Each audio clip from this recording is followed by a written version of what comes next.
So and again, Twitter, there's a controversy every 15 minutes. Everybody gets thrown into the outrage blender for 10 minutes eventually if you're a public figure. But the big controversy is Serena beat Venus last night, and Serena's going to win this thing, is how come she's only number 2 in endorsements? How is she not number 1? It's got to be race. It absolutely has to be race because she's not the king of endorsements. All right, do I think race is part of it? I think race is part of a lot of things, okay?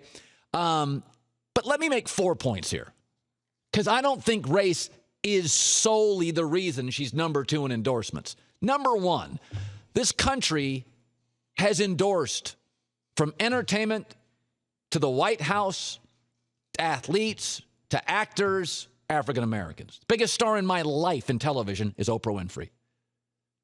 Of my life. Michael Jordan and Magic are arguably the 2 biggest stars. Oh, wait, Tiger Woods. America, the advertising community. Let's not turn this into nobody supports African American athletes. It's simply not true. Number 2, endorsement money isn't linear. It's hard to figure out. How are the Kardashians this rich? Think about Blake Griffin.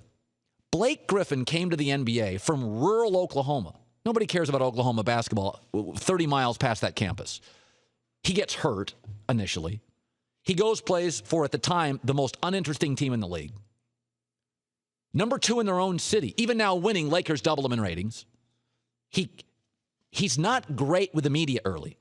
Kind of reluctant to talk, not great. Still can't hit a free throw in a big spot. And Blake Griffin has more commercials than LeBron James. What's he ever done? How do you explain that? Who the hell knows? It just is. Who can explain the Kardashians? Who can explain Blake Griffin? Because he played for a great team? Because he looked like, Denzel or Rob Lowe? Because he was so funny like Magic? Superstar. Making millions in endorsements. That's my number 2 point. Number 1 point, African Americans are supported. Number 2, who can explain endorsements? It doesn't go ideally to best player gets most endorsements. Number 3, Serena's not 33rd on the endorsement money list. She's 2nd and made more than Peyton Manning last year. A woman's tennis player in America made more than Peyton Manning. My staff looked it up this morning. Number 4, number 1 is Maria Sharapova, who's a model, 6'2", $127, wearing a sundress.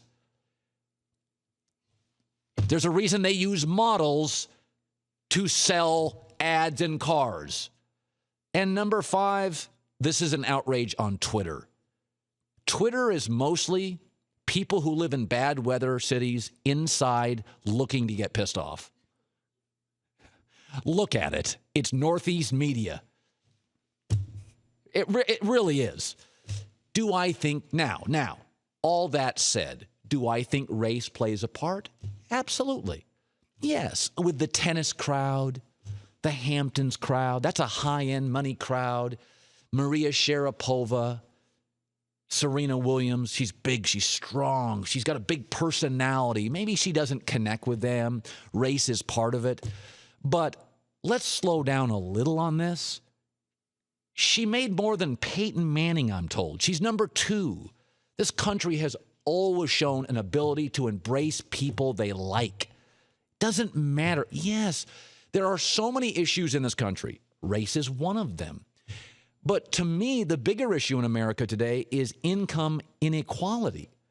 Where we only have in America now, if you are poor growing up, you only have 4% chance. It's 12% in Canada, only 4% chance to end up in the top 10. That is a real problem. That is a real problem in America. When a kid grows up poor and he is shot, that is a huge issue. It is, to me, I really believe this. I think it's the number 1 central problem in America, that the American dream is dying for too many kids who have no say where they're raised or who they're raised by. I think we're seeking racial issues at every turn. Serena's amazing, best tennis player, most dominant, arguably of all time. makes a fortune. I would argue that Maria Sharapova is almost a historical outlier in terms of endorsements. Look at Brett Favre. Brett Favre's a historical outlier. If I said to you, there's going to be a rural Southern kid who kind of sounds like a hick, doesn't get drafted in the first round, has a drinking problem, ends up in the smallest professional franchise city in America, will throw the most interceptions ever, and there'll be far more disappointments than wins in big playoff games, and he's the most popular player in the league. Maybe ever. Brett Favre is maybe ever. Shouldn't it be Tom Brady? Shouldn't it be Walter Payton, Jerry Rice? Endorsements, they're not linear. You can't explain the Kardashians. Maria Sharapova is a model in a sundress. Okay, and she's good. She's won 2 French Opens. She's been in 5 Grand Slams. She's a real player. America, there used to be, who was the player? Anna Kournikova, couldn't play a lick. She was also a model in a sundress. But let's be honest about this. A lot of women's sports, fair or unfair, U.S. women's team soccer, they kind of all look like the cute sister on the block. That's part of it. Do you relate to people physically and personality-wise? Maria Sharapova's a model in a sundress. She's historically an outlier in commercials. Brett Favre is. Blake Griffin is. Blake Griffin shouldn't make this much money. Blake Griffin has more commercials than LeBron. It shouldn't be like that. It shouldn't.